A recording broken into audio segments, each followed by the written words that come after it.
성삼위 하나님의 은혜와 사랑이 여러분 가운데 또 이 예배 가운데 충만하시기를 주님의 이름으로 축원합니다. 밑바닥 인생, 그 인생을 여러분 어떻게 생각하십니까? 밑바닥 인생. 사람들은 밑바닥 인생을 어떻게 이야기하죠? 그 밑바닥 인생을 좋아하고 싫어하고 하나님 선택에 있어서 사람들이 좋아할까요? 싫어할까요? 밑바닥 인생, 그거 정말 좋은 거야. 또 어떤 사람은 그거 정말 나쁜 거야. 각각 이렇게 이야기할 것입니다. 그러나 일반적으로 사람들은 밑바닥 인생을 좋아하지 않습니다. 왜 그렇습니까? 밑바닥이라고 했을 때 그 밑바닥은 감추어져 있는 것이고 그리고 아래에 있는 것이고 또 더러운 것이죠. 구두 밑바닥 결코 깨끗하지 않습니다. 장롱 밑바닥 결코 깨끗하지 않습니다. 보이지 않는 곳이고 그래서 사람들은 잘 닦지도 않고 해서 굉장히 더럽고 또 그것은 냄새가 날 수도 있고 많은 티가 먼지가 쌓이는 곳이기도 하는 것입니다. 사람들은 이 밑바닥을 별로 좋아하지 않고 하찮게 여깁니다. 그래서 사람들은 사람들에게 멸시받고 사람들에게 천대를 받는 그러한 자리에 있는 사람을 말할 때 밑바닥 인생이다 이렇게 말합니다. 더 내려갈 데가 없는 그런 자리, 더럽고 냄새나고 힘들고 그러한 자리에 처하여져 있는 사람을 밑바닥 인생이라고 말하고 또 그러한 자리에 있는 사람들이 자기 자신을 가리켜서 나는 밑바닥 인생을 살아가고 있다 이렇게 이야기를 합니다. 그래서 밑바닥 인생을 좋아할 사람은 아무도 없다. 저도 그렇고 여러분도 그렇게 생각을 할 것입니다. 그런데 이 인생의 밑바닥을 일부러 살 필요는 없다고 할지라도 누군가에 의해서 본의 아니게 불가항력적으로 밀어넣어지게 되어졌을 때 우리의 그 밑바닥 인생을 대하는 태도는 굉장히 중요한 것입니다. 어떻게 그 인생의 밑바닥을 받아들이고 대처하느냐에 따라서 자기의 인생이 새롭게 더 좋은 것으로 업그레이드 될 수도 있고 또 어떤 사람은 영영 그 자리에서 헤어나지 못하는 그런 사람도 있게 되어지는 겁니다. 내 본의가 아니게 어떤 사람에 의해서 불가항력적으로 당할 수밖에 없게 되어졌을 때 취하는 그 태도와 자세는 또 그 생각은 굉장히 중요하다. 내가 당한 지금의 밑바닥 인생길, 그런 인생길을 없었던 일로 바꿔놓는 것이 불가능하고 피할 수 없는 것이 되어졌다면 나는 어떻게 해야 하는가? 로버트 엘리엇이라고 하는 사람이 이런 말을 했습니다. 피할 수 없으면 즐겨라. 한번 따라하겠습니다. 피할 수 없으면 즐겨라. 그렇습니다. 피할 수 없으면 도저히 헤어날 수 없는 불가항력적인 어떤 힘에 의해서 뒤바꿔질 수 없고 피할 수 없는 그러한 환경과 상황 가운데 내가 밀어넣어지게 되어졌을 때 그때 즐겨라. Enjoy it 이라고 말하죠. 즐겨라. 한 빌딩에서 화물 엘리베이터를 관리하는 사람이 있었습니다. 그런데 그 사람은 왼팔이 팔꿈치 아래로는 아무것도 없습니다. 잘려져 나간 것이죠. 어느 날 누군가가 그에게 왼손이 없어서 불편하지 않습니까? 라는 질문을 했습니다. 이 사람이 태연하게 이렇게 이야기합니다. 불편하지 않습니다. 나는 왼손이 없는 것에 마음을 쓰지 않습니다. 오직 바늘에 실을 꿰일 때에만 내가 왼쪽 손이 없다는 사실을 깨닫습니다. 이렇게 이야기를 하더랍니다. 사람들이 왼팔이 잘려져 나간 사람을 볼 때 굉장히 불편하겠다, 힘들겠다, 불쌍하다 이렇게 여기는데 그 사실을 직접적으로 사실화되어져 있는 그 사람이 그것을 어떻게 받아들이냐에 따라서 자기 자신이 행복할 수도 있고 그렇지 않을 수도 있다는 것이죠. 사랑하는 성도 여러분, 비록 되돌릴 수 없고 피할 수 없는 밑바닥 인생의 밑바닥이라고 하더라도 내가 그 현실을 어떻게 받아들이느냐 혹은 어떻게 생각하고 행동하느냐에 따라서 그 현실이 전혀 다른 방향으로, 다시 말하면 더 좋은 방향으로 나갈 수도 있고 더 나쁜 방향으로 나갈 수도 있다는 이 사실을 잊지 말아야 할 것입니다. 하류사회라고 하는 책을 쓰신 미우라 아시스라는 분이 있습니다. 이분이 이 책에서 이렇게 말했습니다. 하류사회에 있는, 다시 말하면 인생의 밑바닥에 살아가고 있는 사람들을 만나서 이야기를 해보니까 그 사람들 가운데 부족한 것이 있었는데 그 부족한 것이 의욕 혹은 열정 혹은 어떤 의지 이런 것들이 부족하더라. 그 사람들이 소유가 부족해서가 아니라 그 사람들 심령 속에, 그 사람들의 마음 속에 어떤 의지, 어떤 열정, 어떤 의욕, 다시 말하면 이러한 하류 사회에서 내가 이것을 인정하고 이것에서 내가 다시 한번 일어서리라. 나는 반드시 이 하류 사회에서 중상류 사회로 내가 올라가야 한다. 올라갈 것이다. 이런 어떤 강력한 자기 의지와 열정이 없더라는 것입니다. 그것이 부족하더라는 거예요. 소득의 격차가 아니라 열정의 격차, 의식의 격차, 의욕의 격차, 이런 것이 그 사람들로 하여금 그곳에서 벗어나지 못하게 하더라. 내가 겪는 밑바닥이라고 하는 그 현실이 정말 없었던 일로 바꿔놓는 것이 불가능하고 피할 수 없는 일이라고 한다면 우리는 기꺼이 인정하고 그것을 받아들여야 됩니다. 그리고 어떻게 해야 됩니까? 엘리엇이 말한 것처럼 enjoy it. 즐기라. 그 현실을 그대로 내가 받아들이고 그리고 그 현실을 즐겨라. 긍정적으로 그 현실을 인정하고 그리고 그 현실에서 열정을 불태워라.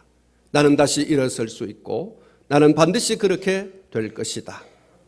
이런 강력한 의지와 열정을 가지라고 하는 것입니다. 없었던 일로 바꿔놓는 것이 불가능하고 피할 수 없는 일이라고 하면 그 현실을 받아들이고 웃으면서 이겨내야 하는 것입니다. 어차피 감당할 수 없고 어차피 감당해야 할 일이고 살아내야 할 내 삶의 몫이라고 하면 우리는 그것을 즐겨야 하고 그리고 누려야 하는 것입니다. 없었던 일로 바꿔놓는 것이 불가능하고 피할 수 없다면 그것은 하나님께서 내게 주신 내가 반드시 걸어가야 할 과정이다 라고 그것을 인정하고 그것을 즐거이 수용해야 됩니다. 어려운 일을 만났을 때, 힘든 일을 만났을 때 오늘 저와 여러분들의 입을 통해서 나는 할 수 없다, 나는 안 된다, 나는 끝장이다, 나는 인생의 마지막을 지금 가고 있는 것이다, 나는 더 이상 일어설 수 없다, 환장하겠다, 미치겠다, 죽겠다. 이것은 오늘 저와 여러분들의 입에서 나와야 될 말이 결코 아님을 기억해야 하겠습니다. 쉽지는 않겠지만은 그러나 이것 정말 흥미있겠구나, 정말 재미있겠구나, 이렇게 그 현실을 받아들이고 즐기고 그리고 열정을 다시 한번 불태워라. 들은 이야기입니다마는 어떤 사람은 전쟁이 일어나서 아비규환의 와중에도 돈을 버는 사람이 있다고 합니다. 사랑하는 성도 여러분, 우리가 얼마 전에 IMF를 맞았지 않습니까? 오래전에.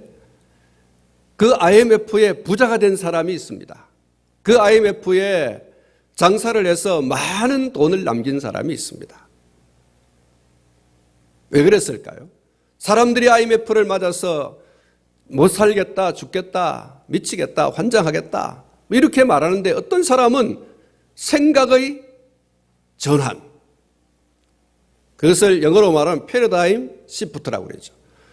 완전히 그 현실을 인정하고 그 현실 가운데서 즐기고 그 현실 가운데서 나는 반드시 벗어나고 반드시 나는 일어서고 반드시 나는 된다고 하는 그런 열정을 불태우고 어떤 일에 집중하게 되어 있어요. 그래서 누구도 일어설 수 없는 어려운 환경과 여건 속에서 일어서는 사람, 다른 사람은 다 포기하고 낙담하고 낙심하고 절망하고 있는데 이 사람은 다시 일어서는 사람.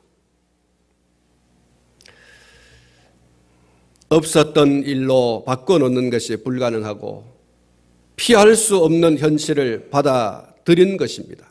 그랬더니 원망과 불평 또는 신세 한탄 혹은 극단적인 어떤 선택을 하지 아니하고 창의적인 사고와 행동으로 살아갈 돌팔구를 찾아낸 것입니다. 그리고 성공적인 인생길을 걸어가게 되더라는 것입니다. 사랑하는 성도 여러분, 우리가 요셉의 이야기를 지난주에 이어서 두 번째 우리가 함께 살펴보고 있습니다. 요셉의 어린 시절, 그 가정 환경, 그 가족의 구성, 그리고 이어지는 30세 이전의 삶, 그는 결코 행복한 삶을 살아가지 못했습니다. 그 환경과 그 상황과 그 여건이 그로 하여금 행복하다, 즐겁다, 그렇게 할 만한 삶을 결코 살아갈 수 없도록 만들었습니다. 그가 30세의 나이에 누구도 넘볼 수 없는 강대한 나라 애굽의 제2인자 1인지야 만인지상의 자리라고 해도 과언이 아닌 애굽의 총리가 되었습니다. 오늘 이 본문 말씀에 있는 것처럼 왕이 이렇게 말하지 않습니까? 내가 너보다 높은 것은 내 왕좌뿐이다. 바로가 요셉에게 이르되 내가 너를 애굽 온 땅의 총리가 되게 하노라. 그에게 인장 반지를 끼워주고 세마포 옷을 입히고 금사슬을 목에 걸고 자기에게 있는 버금수레에 그를 태웠다라고 말했습니다. 무리가 그의 앞에서 소리 지르기를 엎드리라. 바로가 그에게 애굽 전국 총리로 다스리게 하였다. 1인 지하 만인 지상의 자리, 그 자리에 요셉이 올라 앉았습니다. 요셉이 그 자리에 오르기까지 30세 이전의 삶은 한마디로 밑바닥 인생길을 걸었다. 이렇게 말할 수 있는 것이죠. 그가 원한 것이거나 피할 수 있는 것이었거나 거부하면 거부되어지는 것이 아니었습니다. 그에게 찾아온 밑바닥 인생, 그 밑바닥 인생은 정말 그런 것이었어요. 그가 나는 한번 밑바닥 인생을 살고 싶다 하고 원해서 그 밑바닥 인생길을 걸어간 것이 아니에요.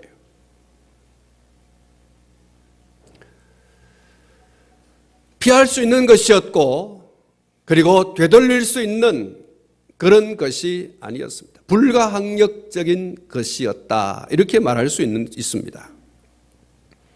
사랑하는 성도 여러분, 그가 어머니에게서 태어나고 싶어서 태어났습니까? 그가 어머니 뱃속에서 늦게 태어나고 싶어서 스스로 결정하여 늦게 태어났습니까? 그가 배다른 형제들 가운데에서 11번째로 태어나고 싶어서 11번째로 태어났습니까?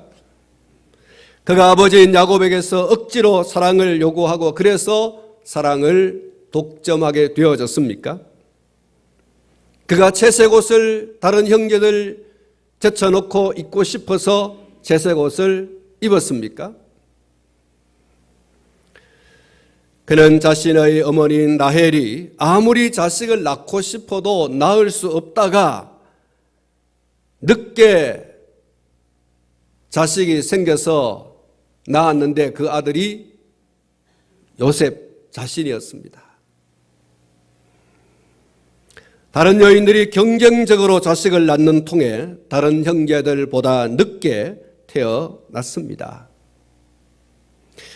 그런 아버지의 사랑을 다른 형제들보다 더 많이 받은 이유는 아버지인 야곱에게 있었습니다. 야곱이 사랑을 구걸한 것이 아니었어요. 아버지가 일방적으로 다른 형제들보다 요셉을 더 사랑했다고 성경이 말하고 있습니다. 창세기 37장 3절에 보면 요셉은 노년에 얻은 아들이므로 이스라엘이 여러 아들들보다 그를 더 사랑하므로 그를 위하여 채색 옷을 지었더니라고 말하고 있습니다. 무슨 이야기입니까? 아버지가 그냥 일방적으로 다른 형제들보다 더 사랑했다라는 겁니다. 자기가 사랑하는 아내 라헬이 오랜 동안 자식을 낳지 못하다가 그 자식을 낳게 되었는데 낳고 보니 두 사람의 나이가 오래되었고 그 막둥이 아들이 뒤에 베냐민이 있습니다마는 그 막둥이 11번째 아들 요셉이 태어나서 얼마나 기쁘고 얼마나 즐거운지 그래서 사랑을 쏟아붓고 다른 형제들 입지 못하는 채색 옷을 입히고 그렇게 했던 거죠. 사랑하는 성도 여러분, 요셉이 꿈을 꾸었다는 이야기가 있습니다. 꿈을 꾸고 싶어서 꿨습니까? 정말 나는 자다가 꿈을 꾸고 싶어. 그래가지고 꿈을 꿨습니까?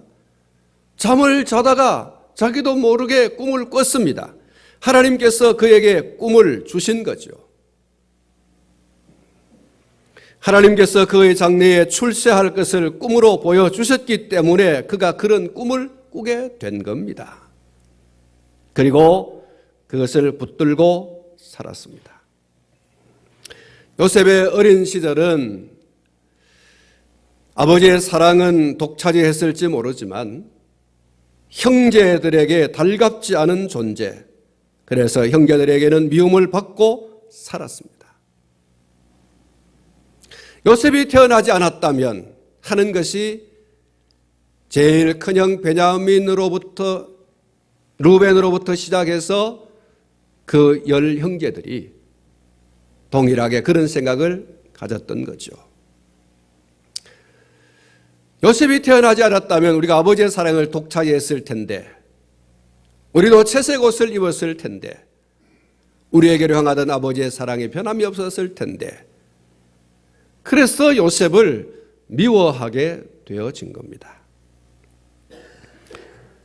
여러분, 형들에 의해서 그가 죽을 고생을 하고 그리고 장사꾼에게 팔리움을 당한 그 17세에서부터 29세까지 그 세월이 어땠습니까? 요셉은 형들에 의해서 물 없는 구덩이에 던짐을 당했고 애굽의 대상에게 팔렸고 그리고 애굽의 왕 시위 대장인 보디발의 집에서 종살이를 하게 되어집니다. 그리고 급기야는 억울한 누명을 쓰고 감옥에 갇히게 되어집니다. 여러분, 그야말로 이 요셉의 인생이 밑바닥 인생, 더 내려갈 데 없는 그 밑바닥으로 내몰리게 되어졌습니다. 앞에 말씀을 드린 것처럼 그가 스스로 그 길을 선택한 것이 아니었어요. 그리고 그것은 불가항력적인 것이었습니다. 헤어나고 싶다고 해서 헤어나질 수 있는 것이고, 그것이 없었던 일처럼 다시 되돌려 놓을 수 있는 그런 일도 되지를 못했습니다. 되돌려질 수도 없고 피할 수도 없고, 그래서 이런 일을 불가항력적인 일이라고 말하는 것이죠. 요셉이 그 자리로 내려갔습니다. 그런데 놀라운 것은 그가 그런 자기 자신이 처한 그 현실을 부정하거나, 그리고 자신의 처지를 비관하거나, 그리고 누구를 원망하고 그리고 불평하고 그런 세월을 보냈거나 어떤 형태의 극단적 선택도 하지 않았다는 사실입니다. 그 밑바닥 인생길을 그가 걸어가는 그 첫걸음에서부터, 그게 17세 이후 29세까지 아닙니까? 자, 그런 인생길을 걸어가면서 그가 그 현실을 부정한 적이 없어요. 아니야, 이건 꿈일 거야. 아니야, 이건 현실이 아니야. 이렇게 해본 적이 없어요. 누구를 원망하거나 누구를 불평한 적이 없어요. 왜 아버지가 나를 그렇게 사랑해가지고 형들에게 미움을 받고, 왜 형들이 나를 미워해서 우물에 빠뜨리고 죽지 않으니까 또 건져내가지고 장사꾼에게 팔고, 라고 그렇게 원망하고 불평하거나, 보디발을 향해서 다른 사람은 몰라도 보디발, 당신은 나를 알아줘야지. 내가 당신에게 얼마나 충성했고 얼마나 신실하게 내가 당신이 맡긴 일을 감당했는데 당신의 아내 때문에 내가 누명을 쓰고 이 감옥에 갇혀 있지 않느냐. 아, 세상에 믿을 놈이 한 놈도 없구나. 이렇게 원망하고 불평하고 그렇게 한 적이 않았어요. 아무도 믿을 놈이 없는 세상, 내가 더 살아서 무엇하리. 그래서 극단적인 어떤 선택을 취하지도 않았습니다. 그는 그 사실을, 그 현실을 담담하게 받아들이고 그 자리에서 그가 할 수 있는 최선을 다해서 그의 일에 충실했습니다. 한마디로 말하면 즐겼다는 겁니다. 그 현실을 받아들이고 그리고 그 현실을 즐겼다는 거예요. 더 이상 그가 당한 현실을 없었던 일로 뒤바꿔 놓기가 불가능했고 피할 수도 없는 일이 되어졌을 때 그냥 그 현실을 받아들이고 그 현실을 즐기자라고 한 것입니다. 이것을 신앙적으로 좀 해석을 하면 이렇습니다. 이 일에 대한 하나님의 선한 계획이 분명히 있음을 나는 믿습니다. 합력해서 선을 이루실 하나님을 나는 믿습니다. 할렐루야. 요셉은 그랬던 거죠. 이 일을 통하여 하나님께서는 틀림없이 어떤 당신의 선한 계획을 이루어 가실 것이다. 나는 그 하나님의 선한 계획의 한중간에 서 있는 사람이다라고 하는, 하나님은 틀림없이 합력하여 선을 이루시는 분이시다. 이 사실을 요셉은 인정하고 그리고 확신하고 있는 것입니다. 믿음대로 될 줄로 믿습니다. 찬송가 484장에 보면 나의 갈 길 다 가도록 예수 인도하시니 내 주 안에 있는 긍휼 어찌 의심하리요. 믿음으로 사는 자는 하늘 위로 받겠네. 무슨 일을 만나든지 만사형통하리라.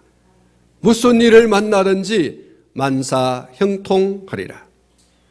나의 갈 길 다 가도록 예수 인도하시니 어려운 일 당한 때도 족한 은혜 주시네.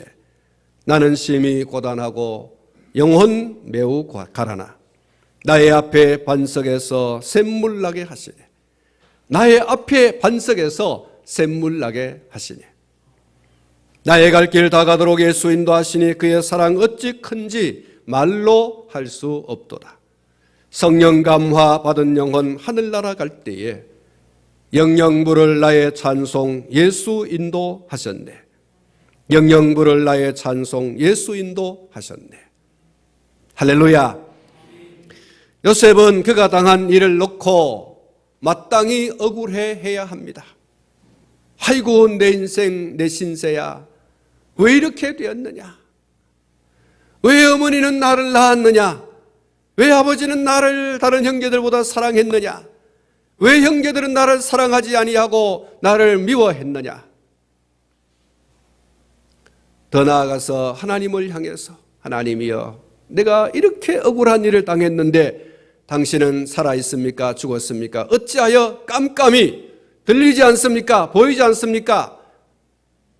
여러분, 요셉은 이렇게 사람으로부터 시작해서 하나님에게 이르기까지 마땅히 자기의 처지를 지금 붙들고 한탄할 수 있습니다.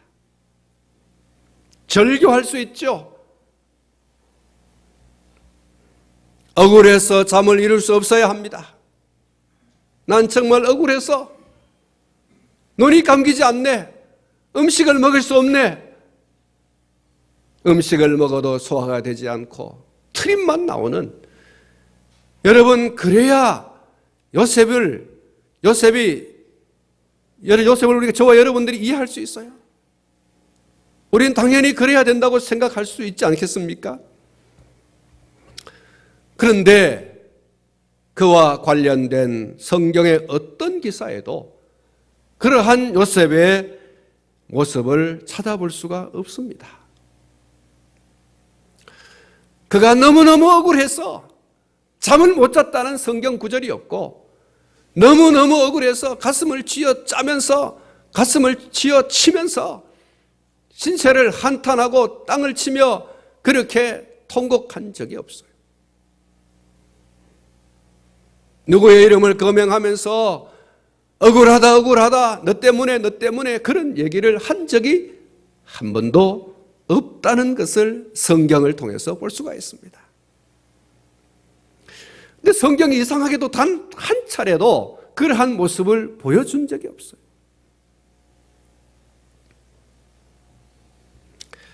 그래서 그는 우리가 앞에 따라서 했습니다만, 이 일에 대한 하나님의 선한 계획이 분명히 있음을 나는 믿는다. 합력해서 선을 이루실 하나님을 나는 믿는다.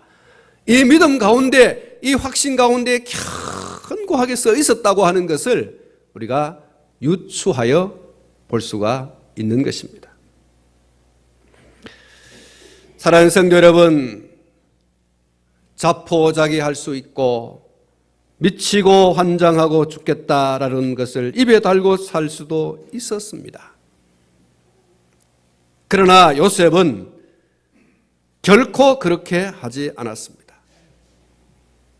17세에서부터 29세까지 그 꽃다운 청년 시절을 너무나 견디기 어려운 고통의 삶을 살았습니다. 그야말로 밑바닥 인생을 사는 것이죠. 점점 나아지는 것이 아니라 점점 나빠지는 그런 삶을 살았습니다.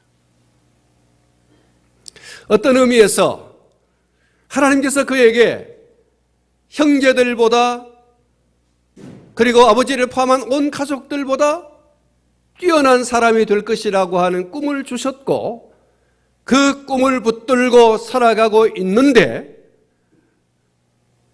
좀 나빠졌다가 좋아져야 되지 않습니까? 17세에 그랬다면 18세에는 좀 나아져야죠. 나쁜 일이 좀 감해져야 되지 않습니까? 꿈을 붙들고 살아가고 있는데 나빠지는 것이 더 나빠지고 더 강도를 더하여 나빠지고 있습니다.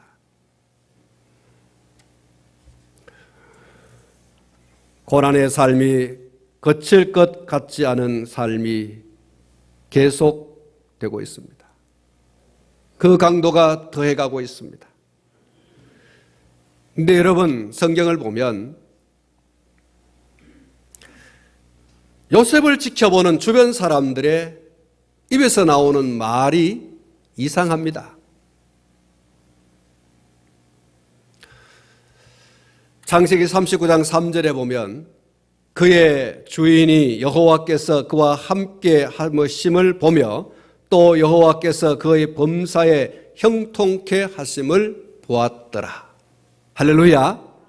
한번 따라하겠습니다. 그의 주인이 여호와께서 그와 함께 하심을 보며 또 여호와께서 그의 범사에 형통케 하심을 보았더라.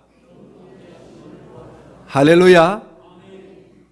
여러분, 요셉의 입장에서 보면 또 다른 사람들의 눈에서 보여지는 요셉의 삶은 여러분 정말 미치겠다, 환장하겠다, 죽겠다라고 하는 삶이에요.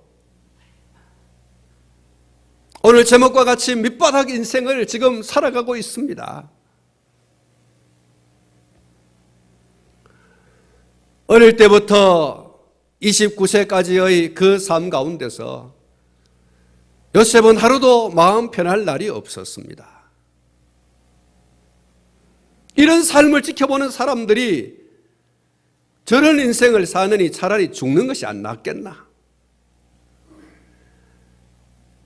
요업의 아내와 같이 당신 하나님 욕하고 죽어버려. 왜 이런 삶을 살아? 당신 온몸에 구더기가 득실득실거리고 썩은 냄새나고 그리고 기와장으로 당신의 몸을 긁어야지만 시원하고 그리고 더 나아질 수 없는 이런 상태 속에, 이런 상황 속에서 당신은 오늘 혀 깨물고 죽어야 되지 않겠냐고. 당신이 얼마나 하나님 앞에 믿음으로 산다고 몸부림쳤고 깨끗하게 살려고 잔치를 벌이고 난 다음에는 자식들을 불러가지고 하나님 앞에 속죄의 제사를 드리고 번제의 제사를 드리고 이 야단을 쳤지 않느냐. 그렇게 믿음으로 살아온 오늘 당신의 모습이 어떤 거냐. 하나님이 뭘 보상을 해줘야지. 병 주고 약 주고 약 주고 병 주고 이게 하나님 모습 아니냐고. 오늘 당신이 혀를 깨물고 죽어야 마땅하다. 그리고 한 가지 더 하나님 욕하고 당신 죽어버려. 요셉의 삶을 들여다보는 사람들이 아마도 이렇게 말해야 되죠. 이렇게 사느니 당신 깨끗하게 살려고 몸부림쳤고 주인의 집에 살 한 톨이라도 그렇게 함부로 사용하지 않으려고 애를 쓰고 그렇게 살아온 당신의 삶의 결국이 뭐냐? 억울한 누명 쓰고 감옥살이하는, 언제 어떻게 이 감옥살이에서 벗어날지 암울한 그런 현실 속에서 당신 살아서 무엇하리? 당신이 찾는 하나님 더 이상 찾아서 무엇하리? 하나님 욕하고 죽어버리시오. 요셉 스스로도 그리고 타인들이 보았어도 그런 삶인데 말씀을 드린 것처럼 요셉은 한 번도 그렇게 생각해 본 적도 없고 그렇게 행동을 한 적이 없어요. 이런 요셉의 삶을 지켜보는 사람들의 입에서 나오는 말이 이상합니다. 하나님께서 당신과 함께 계신 것을 내가 보았습니다. 하나님께서 당신의 삶을 형통하게 하는 것을 보았습니다. 여러분, 간수장이가 감옥에 들어온 요셉을 지켜보니 요셉이 얼마나 신실한지, 여러분 요셉의 그 신실한 모습을 보고 이 간수장이가 죄인임에도 불구하고 그 요셉에게 그 감옥에 있는 모든 죄수들을 관리하고 그 감옥의 모든 형편을 살피는 그 감옥소의 총무로 삼았어요. 대단하죠. 여러분, 간수장이도 하나님께서 요셉과 함께 하는 것을 본 것이죠. 요셉 주변의 사람들이, 요셉을 가까이 하는 사람들이 요셉을 지켜보니까 요셉이 그냥 밑바닥 인생을 살아가고 있는 사람이 아니더라는 거예요. 그의 말 한마디, 그의 행동 하나를 지켜보는 사람들이 그가 보통 사람이 아니라는 것을 알게 되어진 겁니다. 여느 사람들과 다른 모습을 요셉을 통해서 보게 된 것입니다. 그가 하나님을 믿는 사람이었고 하나님을 믿는 믿음의 사람답게 살아갔던 겁니다. 이런 요셉을 하나님께서 진정 함께해 주신 줄로 믿습니다. 형통이 뭐냐?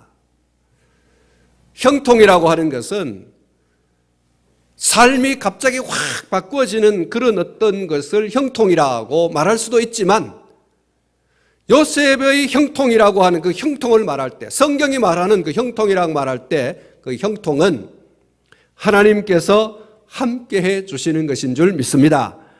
하나님께서 나와 함께해 주시는 것이 형통입니다.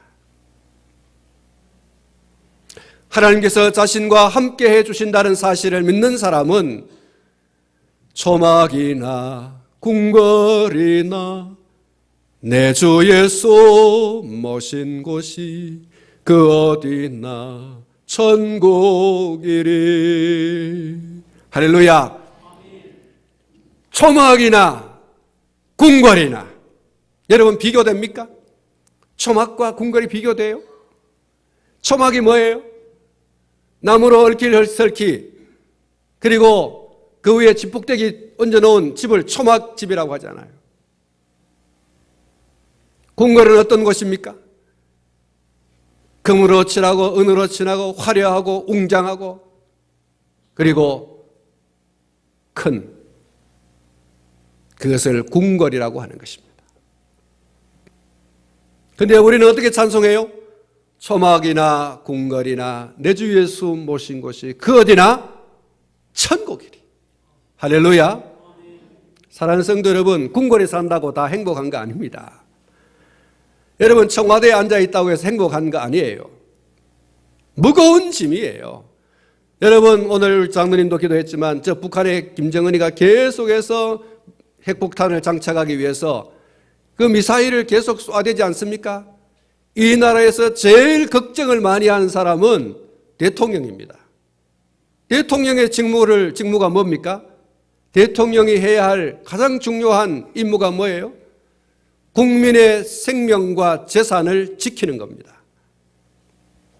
그런데 저 김정은이가 여러분 미사일에다가 무슨 수소탄이니 무슨 핵폭탄을 실어가지고 이 나라에 그냥 한두 방 떨어뜨리면 여러분 나라가 어떻게 되겠습니까? 그 한 방에 수백만이 죽음을 당하는데, 여러분 이것을 내다보면 이 나라의 국민의 생명과 재산을 책임져야 하는 대통령은 안절부절할 수밖에 없어요.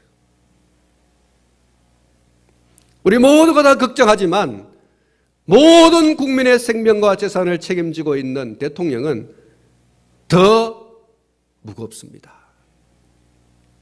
여러분 대통령 자리에 앉아 있으면 만사 형통 그런 자리인 줄 압니까? 결코 그렇지 않습니다. 초막에 산다고 해서 불행합니까? 여러분 다 불행하다고 생각합니까? 결코 그렇지 않습니다. 초막에 살아도 궁궐에 살아도 내 주 예수 모신 것이 아니면 불행일 수밖에 없어요. 내 주 예수 모신 곳이어야지만 행복한 곳이 될 수 있는 줄로 믿습니다. 여러분 요셉이 형통한 삶을 살았더라. 요셉의 주변 사람들이 보통 생각에는 저거 정말로 미치고 환장하고 죽겠다라고 하는 얘기를 입에 달고 다녀야 되고 실제적으로 그렇게 행동해야 되는데 요셉이 그러지 않는 거예요. 왜 그렇습니까? 하나님께서 그와 함께 동행하여 주셨기 때문에. 할렐루야. 하나님께서 그와 함께 동행하여 주셨기 때문에 그는 결코 그렇게 말하거나 그렇게 행동할 수가 없었던 거예요. 하나님께서 틀림없이 이 일에 특별한 계획이 계시고 하나님께서는 이 환경과 상황을 합력하여 선을 이루실 것을 나는 믿는다. 이 믿음이 요셉으로 하여금 함부로 말할 수 없게 했고 함부로 행동할 수 없게 했던 거예요. 사랑하는 성도 여러분, 혹여 인생의 밑바닥을 걸어간다고 할 때에 그 밑바닥 인생을 두려워하지 말라. 그 밑바닥 인생을 무서워하지 말라. 그 밑바닥 인생길을 걸어갈 때에 절대로 신세를 한탄하고 누구를 원망하고 불평하고 그리고 어떤 극단적인 어떤 선택을 절대로 하지 말아라. 요셉의 밑바닥 인생길을 바라보면서 오늘 저와 여러분들이 받는 믿음의 교훈과 그리고 하나님의 우리를 향한 메시지는 그겁니다. 여러분이 삶 가운데서 실패하고 또 실패하고 또 실패를 거듭하고 그리고 그것이 감당할 수 없는 중과 부족의 것이 되었다고 할지라도 그 환경과 여건과 상황 속에서 요셉을 바라봐라. 우리 믿음의 선배 요셉을 바라보라.